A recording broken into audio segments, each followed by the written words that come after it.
안녕하세요. 얼마 전 마침내 이혼하고 자유의 몸이 된 40대 여성입니다. 이혼을 하게 된 건, 시작은 신우 때문이었지만, 어떻게 보면 시댁 식구들 전부 다 문제였어요. 그나마 남편만 이리저리 휩쓸리지 않고 든든하게 제 곁을 지켜주었다면 제가 먼저 남편 손을 놓는 일은 없었을 테지만, 남편마저 그 모양인 걸 알았을 땐 더는 안 되겠다 싶었고요. 이제 다 끝난 인연인데 이런 걸 구구절절 말해 뭐 하나 싶지만 남편하고는 사내 커플로 만났어요. 남편이 나이는 저보다 7살이나 많았지만 직급은 같았거든요. 그렇다 보니 팀이 다르긴 했어도 일적으로 자주 마주치게 되었죠. 그런데 저에게는 어디까지나 그게 전부였지 사실 남편이 이성으로 보인 적은 없었습니다.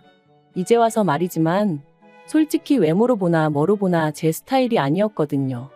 하지만 그런 제 감정과는 상관없이 회사 규모가 작다 보니 직원 수도 얼마 되지 않았고 그런 상황에서 남편이 저에게 호감을 갖고 있다는 소문이 금세 퍼지면서 아무튼 지금 그때를 생각하면 또다시 스트레스가 스멀스멀 올라옵니다.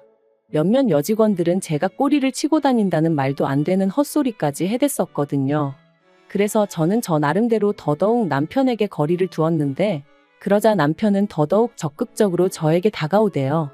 그리고 결국 그런 남편에게 저도 마음의 문을 열게 되면서 본격적으로 연애를 시작했어요. 그런데 막상 연애를 시작하고 나니까 전에는 눈에 들어오지 않았던 남편의 좋은 점들이 보이더라고요.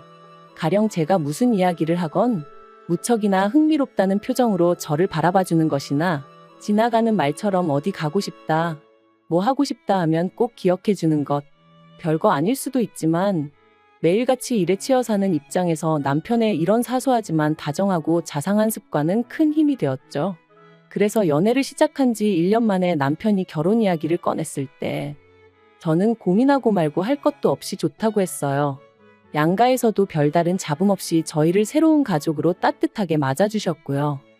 그런데 그렇게 남편과 부부의 연을 맺은 지 2년 만에 저는 꿈에도 생각해 본 적 없는 아픔을 겪게 되었습니다. 정말 아픈 기억이라서 어디서부터 어떻게 말해야 하나 싶은데 집 앞 산책로에 개나리들이 하나씩 모습을 드러내던 시기에 엄마의 본능이었던 건지 왠지 제 몸이 뭔가 달라졌다는 느낌이 오더라고요. 그래서 혹시나 하는 마음으로 테스트를 했는데 2줄이었어요. 사실 신호는 1년만 즐기고 아이를 갖기로 남편하고 예전부터 얘기가 되어 있었는데 생각보다 임신이 되질 않아 조금씩 스트레스를 받기 시작했었거든요. 그랬으니 임신을 했다는 테스터기의 2줄은 저에겐 정말 벅찬 감동이었습니다. 그리고 이 기쁜 소식을 당연히 양가에도 알렸고 양가 부모님 모두 얼마나 좋아하셨는지 몰라요. 특히 친정부모님께서 무척이나 기뻐하셨는데 그 이유가 실은 저희 친정부모님도 굉장히 어렵게 저를 가지셨다 들었어요. 결혼하고 10년 동안 아이가 안 생겨서 입양까지 고려하셨었다고 했었죠. 그런데 저희도 애가 안 생기니 내심 친정부모님은 제가 당신들이 겪었던 마음고생을 그대로 겪는 건 아닌지 걱정이 이만저만이 아니셨다대요. 이런 것도 유전이 되나 싶어서 괜히 저희 남편 보기 미안하고 그러셨었다고. 아무튼 그렇다 보니 양쪽 집안 모두 축제 분위기였고 다 같이 모여서 밥이나 한번 먹자. 어버이날쯤 모이면 어떻겠냐 그렇게 얘기가 되었습니다. 그런데 어버이날 당일 어째서인지 늘 약속이 있다 하면 10분이고 15분이고 일찍이 도착하시는 저희 부모님이셨는데 그날따라 약속 시간이 지나도록 오시지도 않고 연락도 안 되고 영 찝찝한 마음을 감출 수가 없었죠. 그리고 그렇게 초조하게 기다리길 수분. 제 핸드폰이 울렸는데 그런 느낌 혹시 아시나요? 평소와 다름없는 벨소리인데 왠지 평소랑 달리 받고 싶지 않은 제가 그날 딱 그랬어요. 왜인지 불길한 마음에 그 전화를 받으면 안 될 것만 같았죠. 그리고 역시나 수학이 넘어 누군가가 말하길 저희 친정부모님이 교통사고가 났다는 거예요. 지금 모 병원 응급실에 계시다고 서둘러서 오라면서 말이죠. 저는 처음에 뭔가 잘못된 거라고 생각했습니다. 하지만 하늘도 무심하시지 그렇게 저에게서 한 번에 2분을 뺏어가셨어요. 그렇게 친정부모님을 잃고 저는 유산까지 겪었습니다. 사실 이렇게 말하면 어떻게 들릴지 모르겠지만 친정부모님이 돌아가신 이후로는 뱃속의 아이에겐 어떠한 마음도 쓸 겨를이 없었어요. 그래서 1달 가까이 집안에서 폐인처럼 지냈더니 아이도 그렇게 저를 떠나더라고요.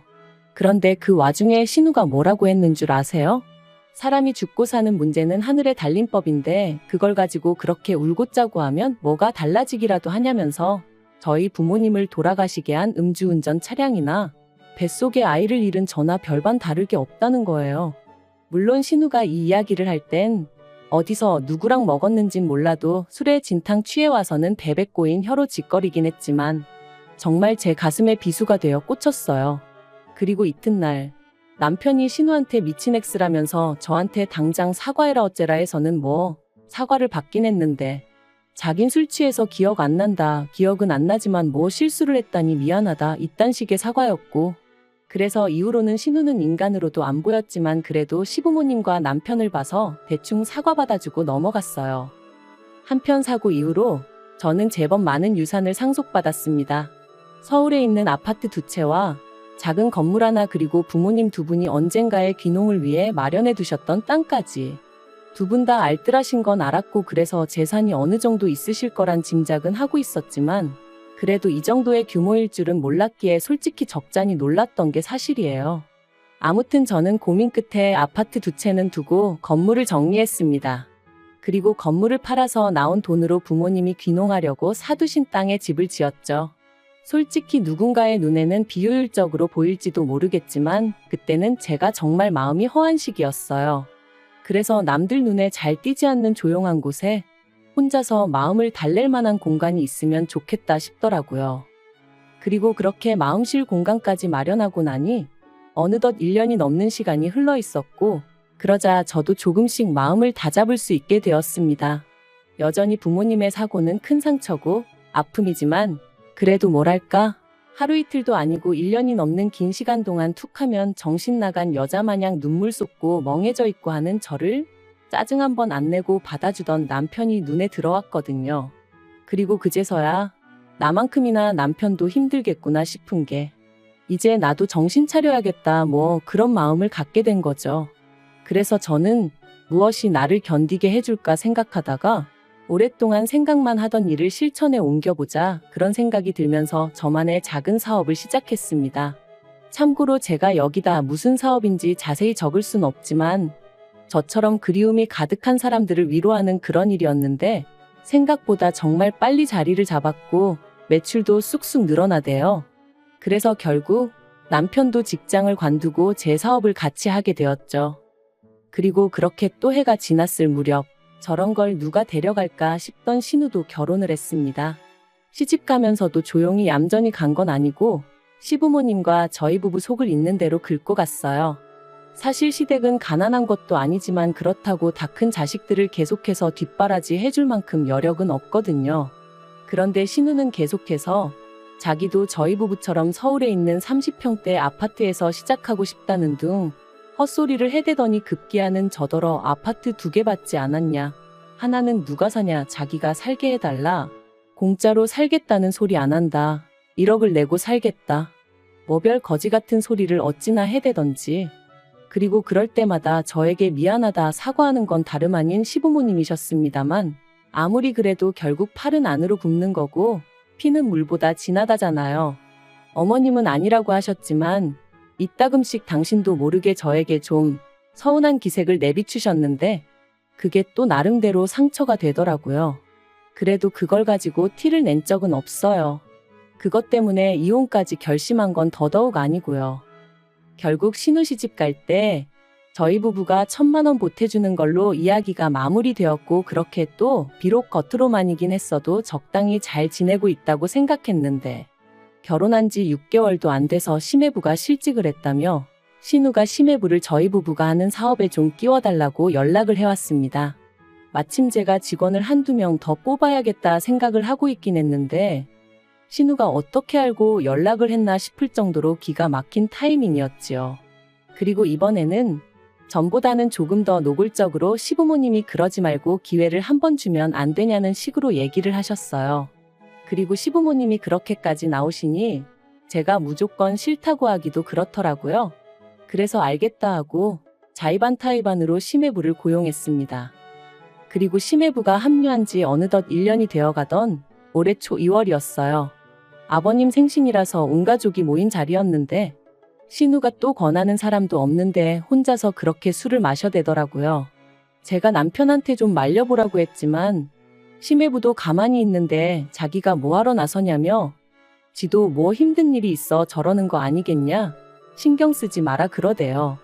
그런데 점점 속도까지 빨라지더니 급기야는 시댁 거실에서 화장실이 엎어지면 코다을거린데 거길 가다가 홀라당 미끄러지질 않나. 그런데 더 황당한 건 그런 신우를 보고도 심해부는 낄낄 웃어대기만 할 뿐 말릴 생각이 없어 보이대요. 그리고 그 꼬라지를 보고 있으니까 왜 다른 직원들이 심해부 이야기만 나오면 짜증스러운 표정을 지었는지 같이 일하기 열받는 타입이라고 불평을 해댔는지 조금은 알 것도 같더라고요. 아무튼 신우까지 일이 자빠지고 저리 자빠지는 걸 보니 그만 자리 정리하고 집에 가는 편이 낫겠다 싶었습니다. 그래서 남편하고 같이 뒷정리를 하고 일어서려는데 신우가 제 손목을 딱 잡더니 좋겠다 그러는 거예요. 그래서 또 무슨 헛소리를 하려고 일어나 싶어서 뭐가 좋냐고 많이 취한 것 같으니 일단은 들어가서 자라고 했죠. 그런데 신우는 쉽사리 저를 놔주지 않았습니다. 그리고는 한다는 말이 1년 동안 내 남편 개같이 부려먹었으면 이제 가게 하나 차려줘요 그러는 거예요. 이게 무슨 소린가 싶어서 남편을 쳐다봤습니다. 그랬더니 남편도 황당한 표정으로 절 쳐다보더라고요. 그런데 그때 신우가 또다시 오빠가 그랬잖아. 내 남편 언젠가 독립시켜줄 거라고 그러는데 제가 남편을 쳐다보니까 그게 그런 뜻이 아니었다면서 하도 신우가 찡찡거리길래 저도 다 생각이 있을 거다. 일만 잘하면 제 성격에 모른 척하지 않을 거다 뭐 그랬다는 거예요. 어이가 없어서. 결국 혼자 아무 소리나 떠들어대는 신우를 뒤로하고 저는 불쾌한 마음을 감추지 못한 채 시댁을 떠났습니다. 그리고 남편과 집으로 오는 내내 한마디도 나누지 않았어요. 남편이 제 눈치를 살살 본다는 건 느껴졌지만 아는 척도 해주고 싶지 않았죠. 그리고 이튿날 예전과 마찬가지로 신우에게 전화가 왔습니다. 하지만 전과 달리 신우는 자기가 뭐라고 했는지 정확히 기억하고 있더라고요. 한 달에 300도 안 주고 사람을 부려먹었으면 이제라도 뭐 어떻게든 보상을 해줘야 하는 거 아니냐면서. 그래서 저도 신우한테 심해부가 하루에 5시간 일하는데 얼마를 받아갈 줄 알았냐 했습니다. 그리고 내가 주는 월급이 적어서 불만족스러우면 관두라고 했어요. 안 잡을 테니 편히 떠나라고요. 그랬더니 신우가 한다는 말이 재수 없다면서 부모 하나 잘 둬서 먹고 사는데 걱정 없고 좋겠답니다. 그리고는 하긴 사람 목숨하고 바꾼 돈이니 찝찝하긴 하네 그러대요. 정말이지 눈앞에만 있었으면 당장에라도 어떻게 해버리고 싶은 심정이었죠. 저는 결국 분을 삭히지 못하고 그 길로 그대로 시댁으로 향했습니다. 영문을 모르겠단 표정에 남편까지 데리고 말이죠. 그리곤 모두를 앉힌 후에 신우가 짓거린 말을 한번 들어보라고 통화 내용을 틀어줬어요. 어머님 아버님한테 이게 제가 들을 소리냐 울며 물었습니다. 그런데 어머님이 제 어깨를 안아주시면서 신우도 얼마나 맺힌 게 많으면 이런 소리까지 했겠냐며 애가 말을 못되게 해서 그렇지 심성이 나쁜 애는 아니라고 그러니 저더러 오해하지 말라대요. 순간 제 어깨를 감싼 어머님의 손길이 어찌나 가증스럽던지 그래서 제가 어머님 손을 뿌리쳤어요. 그리고는 아무리 어머님 딸이라지만 그래도 아닌 건 아니라고 말씀해 주셔야지 어떻게 이 와중에 저더러 이해하라 하시냐 했습니다. 그리고는 남편한테도 당신은 어떻게 생각하냐니까 기껏 한다는 말이 왜 이를 자꾸 키우냐는 거예요. 그냥 생각 없는 애가 한마디 짓거린 걸 가지고 흘려듣고 넘기면 되지 않냐면서. 그리고 어차피 사업을 더 확장하려면 아닌 게 아니라 매장도 새로 내야 되는데 그런 거 하나 그냥 신우 남편 준다고 하면 되는 거 아니냐는데 그간 내가 믿고 산 남자가 결국엔 이것밖에 안 되는 남자였나 싶은 게 정말 뭐라 달리 할 말이 없더라고요. 그래서 시부모님 그리고 남편에게 아무래도 여기서 잘못하고 있는 사람은 나인 것 같으니 내가 빠져주겠다 했습니다. 그리고는 바로 남편에게 이혼하자 한 거죠. 남편은 이혼은 못한다고 왜 갑자기 얘기가 그렇게 되냐면서 버텼습니다. 시부모님도 그날 이후로 제가 당신 말 뜻을 오해한 것 같다면서 그래도 홧김에 이혼 소리하고 그러면 못 쓴다고 그러셨는데 오히려 그런 말을 들을수록 제 결심은 확고해져 갔습니다. 막말로 사업체에 남편 돈 1원 한 푼 안 들어가 있었고 집이며 뭐며 전부 다 제 것이었으니 이혼해도 저는 두려울 게 없었으니까요. 그리고 일이 정말 커지고 나니까 그제서야 신우가 한다는 말이 자기가 제가 셈이 나서 말을 좀 얄밉게 한 거 안다며 미안하다대요. 너무 어이가 없었어요. 부모 잃고 여전히 슬픔 속에 사는 내가 뭐가 부럽다는 건지. 그래서 신우한테 그래. 너도 내가 겪은 거 꼭 겪었으면 좋겠다. 내가 그렇게 부럽다니 너도 꼭 내가 겪은 거 겪으라고 기도해 줄게 그랬네요. 그리고 저 진심으로 신우를 위해서 기도해 주고 있습니다. 제가 겪은 아픔과 고통 고스란히 꼭 느껴보라고요.